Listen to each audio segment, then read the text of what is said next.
¿Por qué decimos leer es comprender? Porque en realidad es bastante común encontrar esta frase como una frase hecha, como una especie de molde que siempre funciona.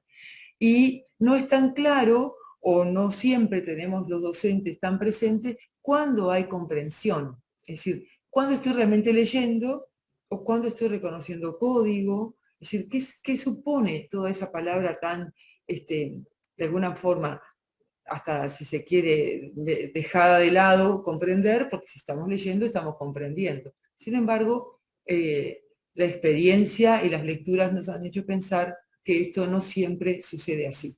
Así que si quieres, Dinora, miramos la siguiente. Y acá yo seleccioné esta tira de Mafalda, que me parece muy ilustrativa de lo que estamos diciendo, ¿no?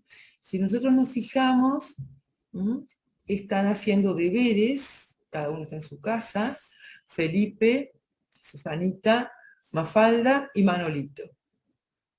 Para Manolito son jeroglíficos, ¿no? Es decir, hay toda una cuestión de la apropiación del código, quizás. Para los otros parece que todo es bastante más fácil, o por lo menos están distendidos haciendo la tarea, y pues nosotros podemos ver que la segunda viñeta, Susanita, está leyendo lo mismo que Manolito. Y las reacciones frente al mismo texto son bastante diferentes. Para Manolito son jeroglíficos, no hay caso. Entonces, da la sensación que solamente Manolito es el que no entiende, y que los otros tres parece que sí entienden, o por lo menos son los que saben hacer la tarea. Por eso es que, capaz que pasamos, ¿sí?, por eso es que podemos decir que leer es comprender y algo más, porque no siempre todo es lo que parece. Vamos a mirar la que sigue. Yo tomé este ejemplo que es de Casani, lo tomé de Enseñar Lengua, de la editorial Grao, y tenemos un texto que yo los invito a leer con tranquilidad, con un poco de calma, y ese texto, que parece escrito en un idioma extraño, está planteado con preguntas para comprobar la comprensión. Y yo estoy segura que todos podemos responder esas preguntas. Si ustedes se fijan, yo voy a dar unos minutitos para que le podamos dar un vistazo y podemos intentar responder. Por ejemplo, bueno, primero que nada, la lectura no es tan fácil de hacer, porque justamente no reconocemos algunos grupos de consonantes o algunas, es decir, no está en la lengua que usamos siempre, es una lengua inventada. Entonces, el ojo recorre y no encuentra referentes conocidos, y nos lleva un poquito más de rato de leer, ¿no? Plot, no yo pedrí en el catón, socré un bancote, el graso estaba cantamente linendo, no lo drinió, una parajosia y un parijosi estaban plinando a mi hendidor, estaban griblando atamente. Yo grotí al pari y a la para fotnamente. No gofrieron ni platión, no grofieron nu platión. Na el ini yo no putre li creerlo. Yo lindré bala. Posrí fobanamente. Ese texto, que realmente es insólito, ¿verdad? Podrían ser los jeroglíficos que estaba leyendo Manolito. Tiene 5 preguntas que se ve que algún docente puede haber pensado, yo lo tomé textual, ¿verdad? Y dice, ¿dónde pedrió el escritor Plot Ro? Todos podemos responder. ¿Drinió al graso? También porque lo dice. Podemos responder. Están en la superficie, ahí está. ¿Quién estaba plinando a su hendidor? ¿Estaban driblando atamente o sapamente? ¿Lindrió o no? Todas se pueden responder.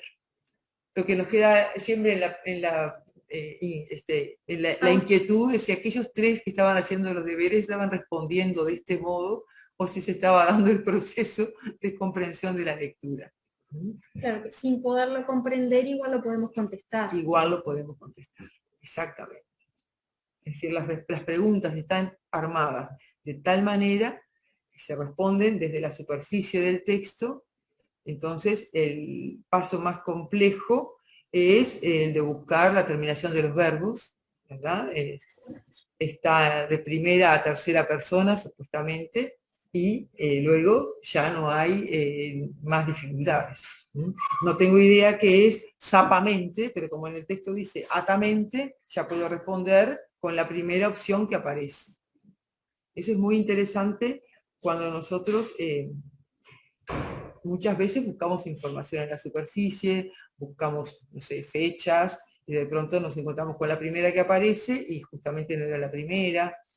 Es decir, es bastante ilustrativo de lo que pasa a veces cuando tenemos todo un trabajo que está respondido correctamente desde la primera a la última pregunta, y me puedo ilusionar que hay realmente comprensión, pero de pronto eso no es, o no tiene por qué ser exactamente así.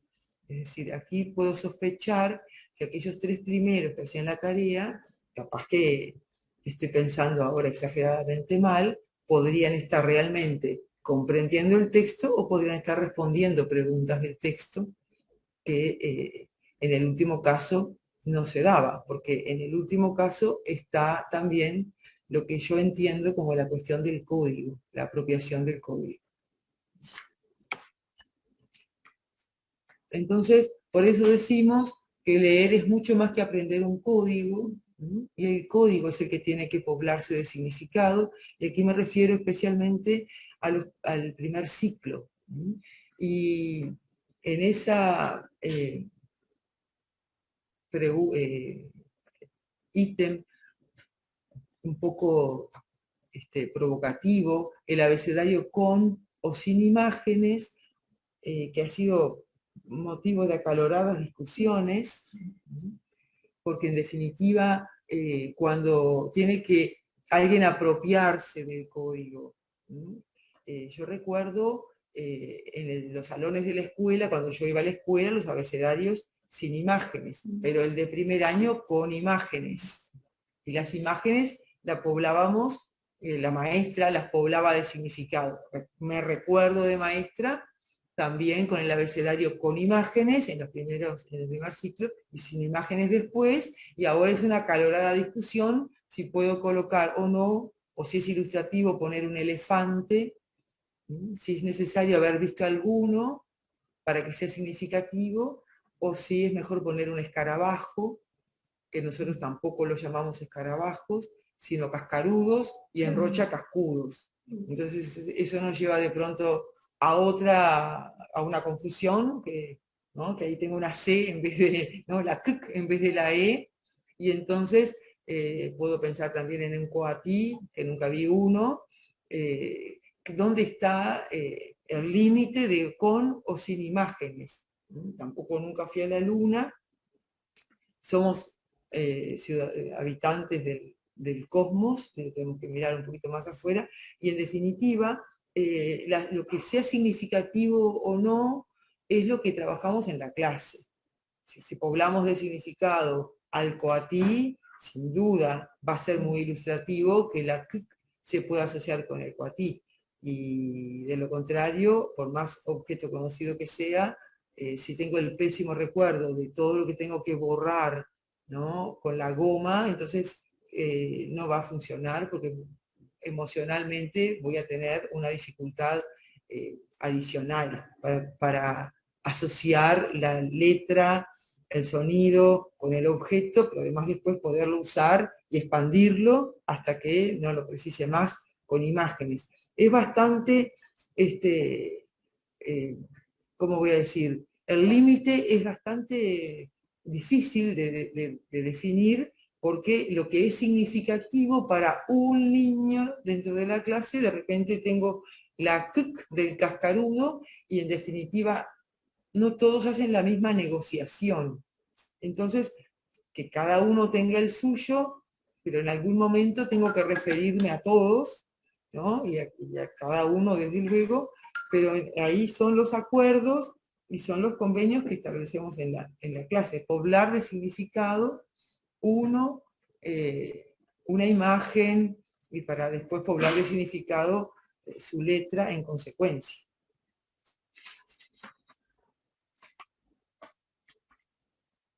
En esta otra tira, remite a una forma de enseñar que ya no es la que se enseña actualmente. Aquí estamos en la década del 60, 70 y tal vez un poco más, y un poco más, y un poco más en algunos casos, cuando podemos mirar el texto que está recortado. Es decir, el interés está en B y V, o B larga y B corta, el interés está ahí, entonces recorto todo lo que pueda ser significativo y me quedo con un texto que es totalmente ajeno, y con ese texto no puedo hacer prácticamente transacciones. Víctor ve la uva de la viña. ¿Es buena esa uva, don Braulio? Sí, Víctor, esa uva es buena. Don Braulio, vea los barriles de buen vino. Es decir, está tan recortado, está tan forzado el texto, que no nos permite, o que no permite a quien no está en contacto con la uva, ni con la viña, ni con el barril, ni con el vino, no permite hacer ninguna transacción, ninguna negociación. No me significa, no tiene forma de ingresar al texto, ¿no? De que el texto pase a ser mío. Entonces la reflexión que hace Mafalda: habría que levantar un monumento a estos sacrificados autores que, en vez de escribir cosas trascendentes, prefieren enseñarnos a leer. Es una crítica feroz, ¿no?, de la que también me siento parte, porque muchas veces en el afán de afirmar, de enseñar, de repasar, de como le queramos llamar, recortamos y recortamos y recortamos, y llegamos a algo sin significado, porque es un símbolo en definitiva. Y ese símbolo es el que tiene que estar poblado. Entonces, estos sacrificados escritores somos siempre nosotros, los docentes, que tratamos de llevar el texto, ¿no?, el mejor texto, y encontrarlo es el asunto, y como muchas veces no lo encontramos, lo recortamos, y en el peor de los casos lo inventamos, y podemos cometer estos textos, podemos cometer el error o el inconveniente de generar textos que no tienen posibilidades, es decir, que no permiten proyectarnos en el texto ni apropiarnos de él. Por eso es que en esta diapositiva yo anoto algunos supuestos de lo que es leer, ¿no? Es más que comprender, porque si no me puedo representar un texto, entonces es seguro que no lo comprendí, entonces es seguro que no lo leí, ¿verdad? Con un texto, si lo he entendido, si hay comprensión, tengo que poder transmitir de qué se trata el texto. Y luego en la tercera, que dice: leer supone adueñarse del texto y negociar con él. Aquí es donde se produce la negociación de la lectura, y a veces, esto lo voy a citar como un caso cotidiano en la clase, cuando llevamos un texto X y alguien en la clase dice: y mi tío una vez, ¿no? Como que alguien se va por las ramas y después otro lo sigue y todo eso. Bueno, ese que se fue por las ramas seguro que se adueñó del texto, y es a ese que muchas veces tratamos de decir: bueno, no, volvamos al texto. Él ya está en el texto, ya se adueñó de él, ya pudo hacerse con el texto y asociarlo con otras vivencias. Nosotros muchas veces nos empecinamos en que se salió del texto y que entonces está distorsionando, o que no sé cómo hacer para después volver. Justamente ese es el que negoció. Y eso es una paradoja que nos pasa siempre en la clase, porque tenemos, si es una actividad de práctica, 30 minutos, o la media jornada, no se puede salir después. Es decir, el tiempo es el asunto. Pero si no permito esos espacios del que se adueña, entonces la negociación resulta rarísima y algo así como en la viña de Don Braulio, pasamos a ser nosotros los que planteamos nuestra viña para que la negociación, más que con el texto, sea con el docente. Por eso la escucha es un elemento clave. Y acá yo le pedí a estudiantes, como les dije primero, que nos mostraran algunas de las lecturas que hacemos en clase.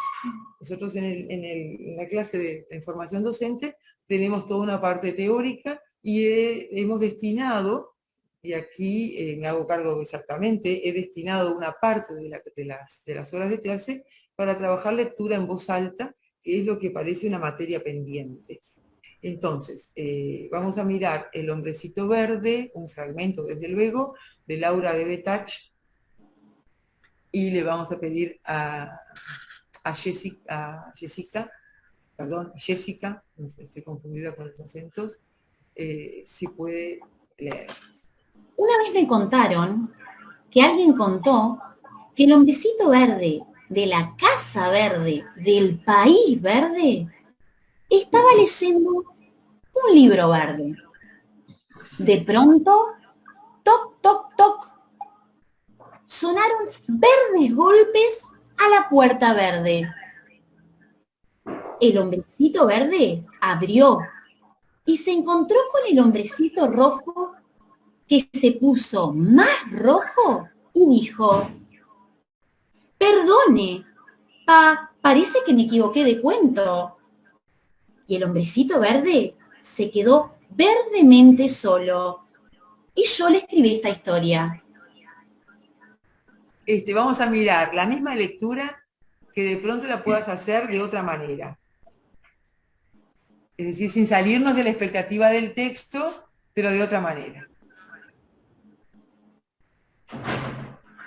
Una vez me contaron que alguien contó que el hombrecito verde de la casa verde del país verde estaba leyendo un libro verde. De pronto sonaron verdes golpes a la puerta verde.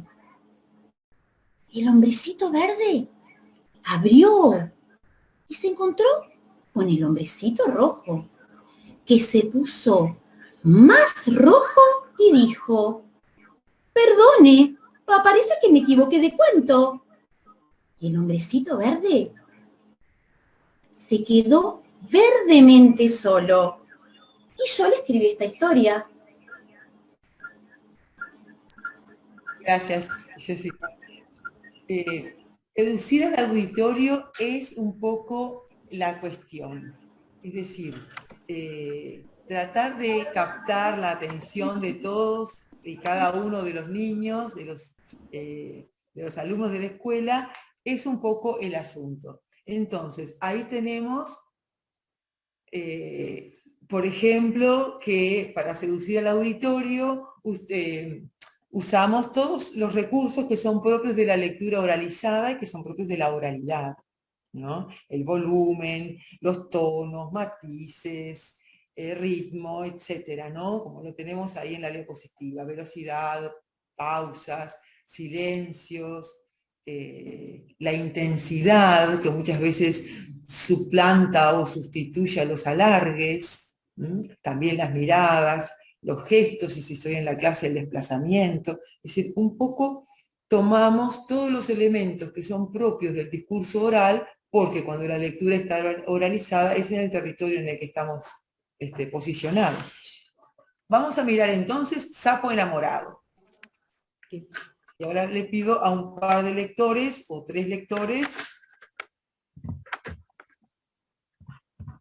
que nos muestren también un par de lecturas de este sapo, que bueno, ya vimos la carátula, ya sabemos de qué libro se trata. Ahora vamos a escuchar a Florencia, a Mauricio, Micaela y Jessica de vuelta para hacer distintos tramos. Entonces pasó por la casa de Liebre. Liebre, no me siento bien. Bueno, pasa y siéntate. Ahora cuéntame, ¿qué te pasa? A veces tengo calor y a veces tengo frío. Y hay algo que hace tum tum dentro de mí. Aquí. Y se puso la mano en el pecho.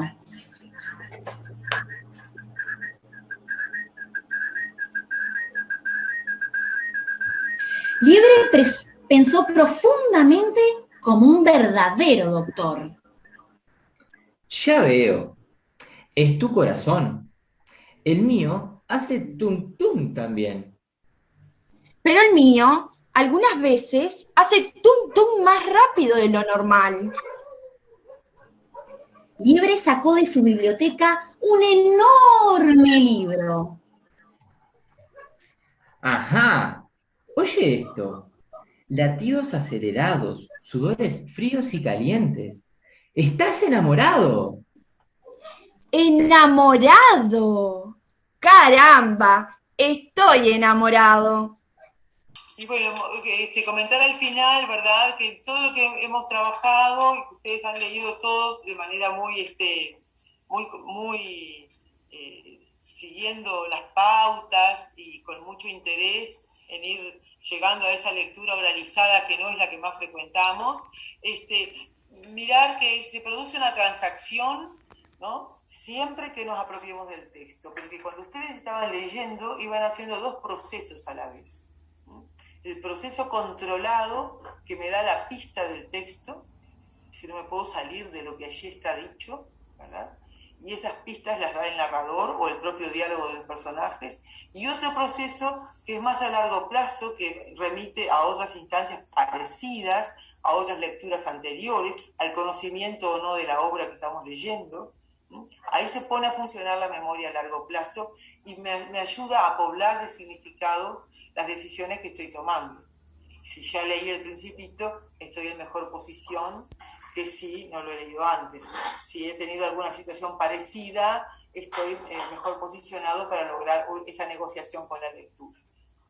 Y una vez que la lectura es mía, es decir, ya deja de estar en el texto, está en uno, es que se produce esa negociación, que es lo que queremos que pase en la escuela y en las instituciones donde estemos trabajando con lecturas. Así que bueno, esa era la intención del taller de hoy. Estoy muy agradecida y bueno, nos vemos pronto.